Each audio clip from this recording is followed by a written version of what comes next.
السلام علیکم ورحمۃ اللہ وبرکاتہ۔ الحمد للہ رب العالمین والصلاة والسلام علی رسولہ الکریم، اما بعد۔ صدر اجلاس، مہمانان اعظام، حکم حضرات، مشفق و مربی اساتذہ جامعہ، میرے دینی رفقا، عنوان تقریر ہے مادہ پرستی کا بڑھتا ہوا رجحان۔ محترم سامعین، آج کل دنیا طرح طرح کے فتنوں کی آماجگاہ بنی ہوئی ہے۔ ان فتنوں میں ایک عظیم اور بڑا فتنہ مادہ پرستی کا ہے۔ مادہ پرستی کا بڑھتا ہوا رجحان آج کے معاشرے کے لیے زہر ہلاہل بن چکا ہے۔ اس فتنے نے انسانی تعلقات، اخلاقیات اور روحانیت کو زوال کی طرف ڈھکیل دیا ہے۔ ہر طرف دولت، شہرت اور عیش و آرام کی دوڑ لگی ہوئی ہے، اور انسان کی قدر اس کی اخلاقی خوبیوں کے بجائے اس کے مادی وسائل سے ناپی جا رہی ہے۔ آج لوگوں نے اپنے مقصد حیات کو دولت کے انبار اور دنیاوی مفادات میں دفن کر دیا ہے، جس کے نتیجے میں دلوں میں سکون، اعتماد اور محبت کی جگہ حسد اور خود غرضی نے لے لی ہے۔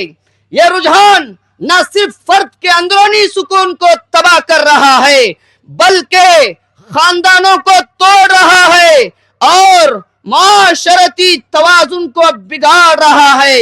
مادہ پرستی میں انسان دنیاوی مال و دولت، عیش و آرام اور ظاہری شان و شوکت کو اپنی زندگی کا مقصد بنا لیتا ہے، جبکہ رجحان انسان کو اللہ کی یاد اور آخرت کی تیاری سے غافل کر دیتا ہے۔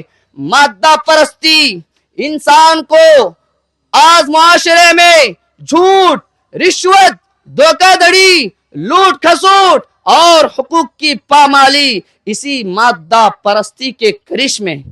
کل تک لوگ غریبوں کی مدد کے لیے آگے آتے تھے، ہر کس و ناکس سے گفتگو کے دوران نرم لہجہ اختیار کرتے تھے، جس سے ان کے اخلاق کی بلندی کا اظہار ہوتا تھا۔ مگر اب عالم یہ ہے کہ لوگ غریبوں کا استحصال کرتے ہیں، مزدوروں کا خون چوس لینے کے بعد بھی ان کی پوری مزدوری نہیں دیتے، رشتہ داری نبھانا تو درکنار، اپنے والدین پر خرچ کرنے کو بھی مادی نقصان تصور کرتے ہیں۔ مادہ پرستی حرص اور لالچ کا ایسا طوفان ہے جس نے انسان کو خونخوار درندہ بنا دیا۔ کثرت مال کی وجہ سے پہلے بچوں کو اغوا کیا جا رہا ہے، پھر ان والدین سے بھاری رقم کا مطالبہ کیا جا رہا ہے، حتیٰ کہ بچوں کو مفلوج کر کے ان معصوم بچوں سے بھیک منگوائی جا رہی ہے۔ یہ سب صرف اور صرف مال و دولت کی اندھی خواہش کا نتیجہ ہے۔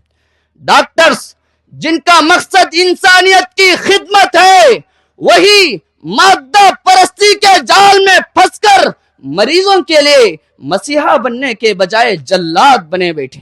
اسی طرح تعلیم و تعلم انسانیت اور قوم و ملت کی ترقی کا اہم ذریعہ ہے، مگر آج لوگوں نے اسی کو کمائی کا ذریعہ بنا لیا، اور مادہ پرستی نے انسانوں کو اندھا، گونگا اور بہرا بنا دیا، جس کی وجہ سے ایثار و اخوت، ہمدردی و غمخواری کا جذبہ خالی نظر آتا ہے۔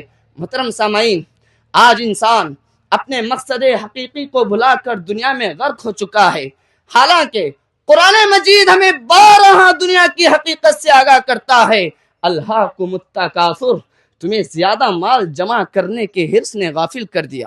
ایک اور جگہ فرمایا، انما اموالکم و اولادکم فتنہ، مال اولاد تمہارے لیے فتنہ ہے۔ قارون کی تباہی کا ذکر کرتے ہوئے اللہ نے کہا، فخرج علی قومہ فی زینتہ، لیکن قارون کی اس مادہ پرستی کا انجام کیا ہوا؟ اللہ نے کہا، فخسفنا بہ وبدارہ الارض، اور مادہ پرستی کو باعث ہلاکت بتاتے ہوئے آپ علیہ السلام نے کہا، تئیس عبد الدینار والدرہم، یہی وہ مادہ پرستی ہے جس کا خوف نبی کو لگا ہوا تھا. اسی لیے آپ علیہ الصلوۃ والسلام نے کہا انما اخشا ان تبسط علیکم الدنیا، مجھے ڈر ہے کہ دنیا تم پر پھیلا دی جائے. آئیے جانتے ہیں اس فتنے سے کیسے نجات پایا جا سکتا ہے. مادہ پرستی کے بڑھتے ہوئے اس فتنے سے نجات پانے کے لیے اسلامی تعلیمات پر عمل کرنا ضروری ہے. سب سے پہلے میں بات سمجھنی ہوگی کہ تقدیر پر رضامندی مادہ پرستی کے فتنے کا سب سے مؤثر اور اہم علاج ہے. اسی لیے ہر شخص کو چاہیے کہ زندگی کو عبادات اور ذکر الہی سے مزین کر لے، اپنے دل کو اللہ کی محبت سے منور کر لے، دنیا کی محبت کو اپنے سینے سے نکال کر باہر کر لے، کیونکہ حب الدنیا و کراہیت الموت کے تحت دنیا سے محبت اور موت سے نفرت انسان کا فطری امر ہے. لہٰذا سادہ زندگی کو ترجیح دے، دنیاوی عیش و عشرت کی بے جا خواہشات سے بچے. رب العالمین سے دعا ہے یا رب دل انسان کو تو درد کا جذبہ دے، ہر چہرے زیبا کو سیرت کبھی جلوا دے، بیواؤں سے ہمدردی ہو پیار یتیموں سے، پھر خدمت انسان کو انسان کا جذبہ دے. آمین. والسلام علیکم ورحمۃ اللہ وبرکاتہ.